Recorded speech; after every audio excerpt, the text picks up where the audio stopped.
This video right here is sponsored by Squarespace. It's finally time for you to build that website you've been wanting to build, and if you use the code SGR at squarespace.com/SGR, not only will you get yourself your free trial, but you get 10% off your first order, and you'll be helping the show too. More on this a little later on in the video.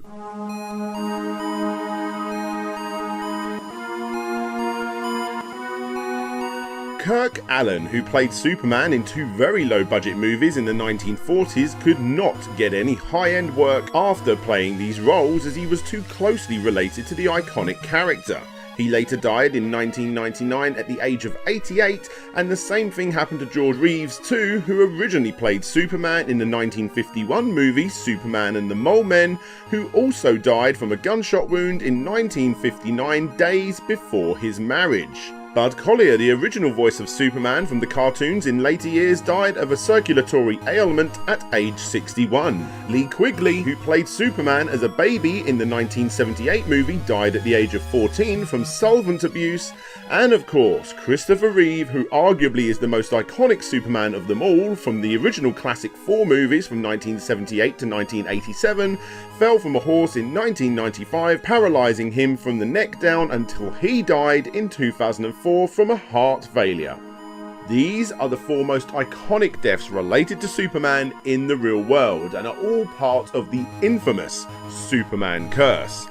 And although plenty more people related to the movies have also fallen victim to this curse, today on Kick Scammers, I'm going to tell you the incredibly tragic story of Christopher Dennis, a guy that was quite literally obsessed with Superman more than almost anyone, most notably the Christopher Reeve era, and as you may have guessed, he too was a victim of the curse in possibly the most tragic way possible.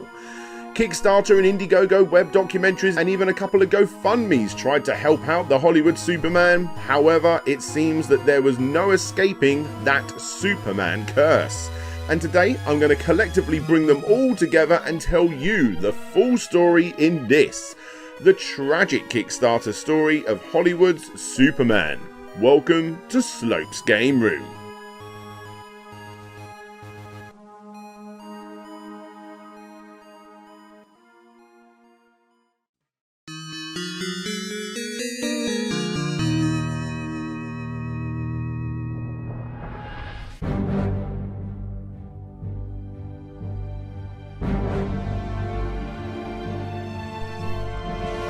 This is Christopher Dennis. It's 2004 and he's in his bathroom as he is every morning, dressing up as Superman in his small studio basement apartment, just like he does every single day, 7 days a week. It's early, the sun is beaming down in an extremely hot Hollywood Boulevard, and for anybody that has ever visited this particular street in LA, you know, the one with all the stars on the floor, well, you will know exactly what he's up to. He's making his way to the front of the incredibly popular Hollywood Theatre to do this. Hi there, welcome to Hollywood. Give me your hand. Get this shot. Now, you want me to lift you? No? Okay, I'm gonna lift you. There you go.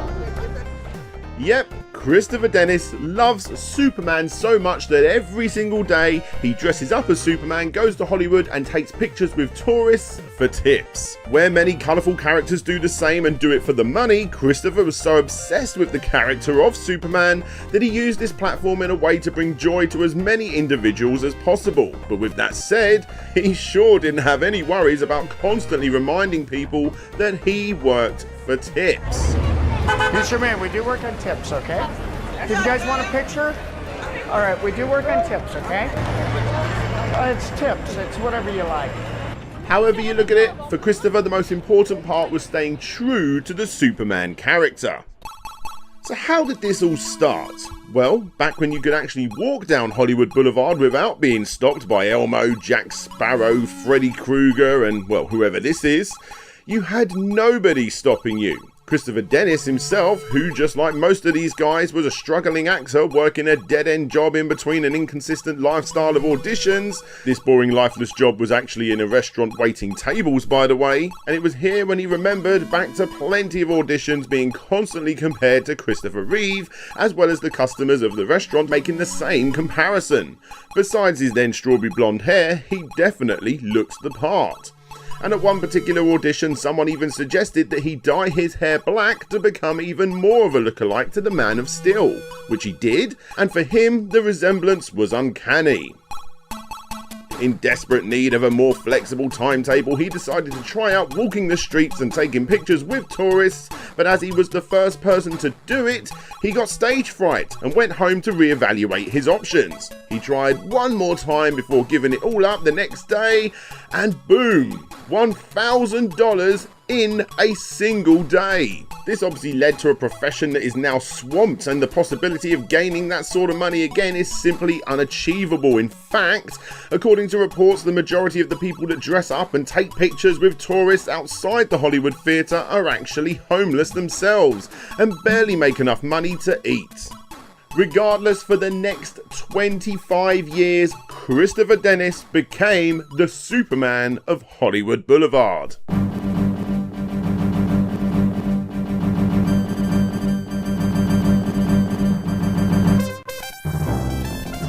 Now, all of this leads us down a path of the very first documentary based on his life in 2007 called Confessions of a Superhero. The documentary tells a good story about a few years leading up to 2007, all about the life of Christopher Dennis, who obviously plays Superman, Jennifer Gert, who portrays Wonder Woman, Maximus Allen, who dresses up as Batman, and Joe McQueen, who's inside that Hulk outfit. It's a pretty sad documentary that really does shine a light on the cutthroat world of desperately trying to be cast in any kind of role. The competition was fierce, and the dressing up and taking pics for money game also became oversaturated with desperate artists all trying to be seen. However, for this episode of Kick Scammers, the main focus is really on Chris himself, as we get to see just how obsessed he was with the lifestyle that he carved for himself. Not only did he play the role of Superman on the strip for 20 plus years, but after discovering that Metropolis, Illinois, actually existed, and they actually held a yearly Superman event, he took it upon himself to start collecting memorabilia until it took over his entire living space. This is where Christopher Dennis lived, constantly adding to his collection, dressing up as Superman himself constantly it seems, and creating dioramas of his favourite scenes. He married his eventual wife at one of these conventions, and well, honestly, not a lot else happened besides all the typical stuff you would expect from a rather glum documentary about four struggling artists ending in a way that makes you think that this is probably the life that they will continue to lead for the remainder of their lives. However, for Chris, it just got worse after the documentary ended and the credits rolled.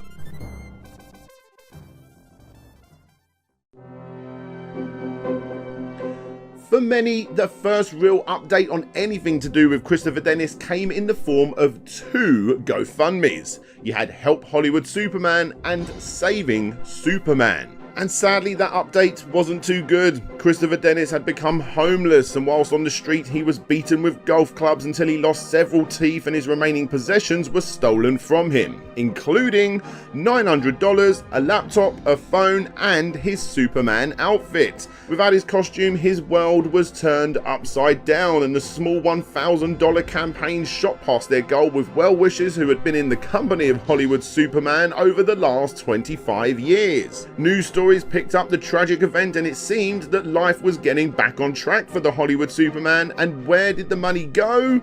Well, that can actually be seen in his second crowdfunding attempt, this time on Kickstarter, where he attempted to create an online documentary series talking about his life. This one asked for $5,500 for the first episode, and it too obliterated its goals. Leading us to another campaign, this time on Indiegogo for a second episode in the web documentary series, and this one, well, actually this one didn't hit its goal. In fact, it did pretty badly with its funding. So, this first episode in this mini documentary. There are reports that I have seen of the first episode being finished to some degree at least, but it's been taken down from its private link on Vimeo and is no longer available online anywhere from what I can tell. Was this even a link to the documentary, or was it simply just an update on what was going on? I'm going to give him the benefit of the doubt, as plenty of footage and pictures I found online showcase that he did indeed work on the project. It's just hard to find out exactly how far they got with it. Regardless, endless amounts of comments on the Kickstarter showed that not only did backers not see the final product, but it seems that everybody that pledged towards the campaign also didn't get any rewards that Christopher Dennis promised to send out. Why was this? Well, even though the trailer for the campaign showed us the life of an underdog street performer down and out on his luck, finally on the path of full recovery with new teeth, a new costume, and this documentary series itself, the truth is, behind the scenes, it wasn't the triumphant return that we were seeing, because 2 years later, we got to see the final campaign. November 13th, 2019 was the day that this GoFundMe showed up. Funeral service for Hollywood Boulevard Superman. Yep, he died. TMZ broke the news a few days before with the title Hollywood Boulevard impersonator dead at 52, body found in a clothing bin. And guys, before going ahead, the rest of the video from here on out gets seriously depressing. So what actually happened? Well, Christopher Dennis was depressed, severely depressed, and you could see why. He was a struggling actor desperate to follow in the footsteps of Oscar-winning Sandy Dennis, who he claimed was his mother, despite family denying this, and quite simply, he didn't achieve that goal. His wife that he married in the Confessions of a Superhero movie not only left him, but according to Dennis, even tried to convince him to buy a gun so she could kill them both. On top of this, the street performing as famous characters outside the Hollywood theatre thing had blown up to the point that it was impossible to earn any kind of a living doing it. I already stated that he was homeless, but according to reports, this was actually quite a regular occurrence that happened multiple times, including being evicted from his property, which he claims was done out of the blue, with his entire Superman collection being dumped at the side of the road, and most of which being taken away. And finally, it's also been stated a few times in earlier documentaries that he did indeed battle with alcohol and drug addiction. And looking into his life leading up to this tragic point, it seems that the battle was far from over. This pushed him down the path of homelessness again several times, which led to an incident of him getting mugged and his super suit being stolen.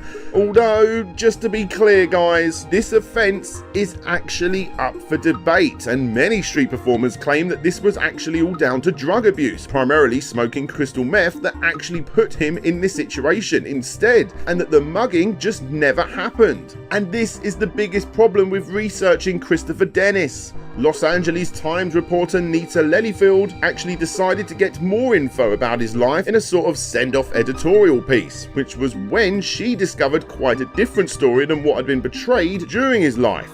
The reporter paints a picture of what it was like talking to tens or possibly even hundreds of costumed characters, all claiming that this job was what they did in between their real acting jobs that they more frequently did, when in reality, this is their life. She explains this way of thinking primarily to showcase to the reader that depending on who she is speaking to, the blurred backstory of what actually happened and what really was going on in Christopher's life can jumble about quite a bit. They're pretty much all in agreement that Christopher's life did in fact start spiraling out of control after he split with his wife. However, what was up for debate was why he split with her. Was it his drug use, which he definitely did suffer from, or was it the fact that she made him choose between her and Superman? He was ordered to go to drug rehabilitation centres to get off the crystal meth whilst living in an extremely run-down RV, before that was also taken away by the state, making him homeless again. And this was when he met his new girlfriend, Jennifer, who according to interviews actually stated that he was finally starting to kick the drug habit.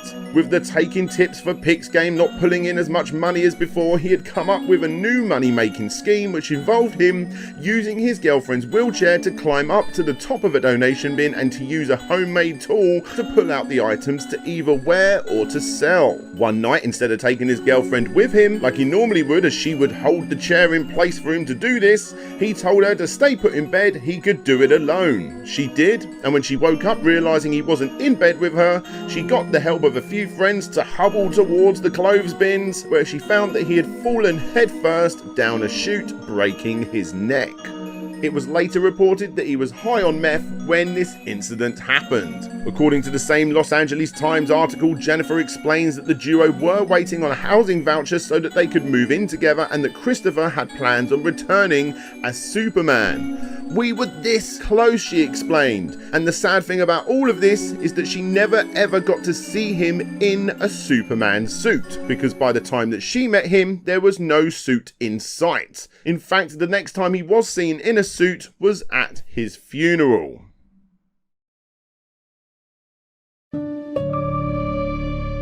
So, it's been reported several times by people that knew him that the money raised that he could actually get his hands on at least, sadly went on drugs instead. As stated, the mugging story is up for debate too, and the campaigns themselves yielded no results for any of the backers. So, you know what? Form your own opinion. The people that put money into these things thought they were doing the right thing, but sadly, if what is reported on is true, then they led him down a path of torment, as the majority of the money raised was used in the worst way possible. The Hollywood Superman spent his life chasing a dream that sadly he wasn't able to achieve. However, what he was able to do was spread joy to tens of thousands of tourists by closely following the characteristics of his idol. Some people look at these campaigns as scams, and to be fair, they're not wrong. The money was definitely mistreated and nobody got their rewards, but I feel that the intentions were at least here in the beginning. Again, judge for yourself, that's what the comment section is for. However, before looking at my comment section, perhaps you should check out the final GoFundMe's comment section, filled to the brim with well wishes from people that interacted with Christopher, whether it was to simply take a photo or because he helped a local shop recover stolen items. There's no denying that this guy made a serious impact recreating his version of the iconic character, and during his heyday at least, fully embraced what it means to be Superman. Up in the sky, look! It's a bird! It's a plane! It's Superman!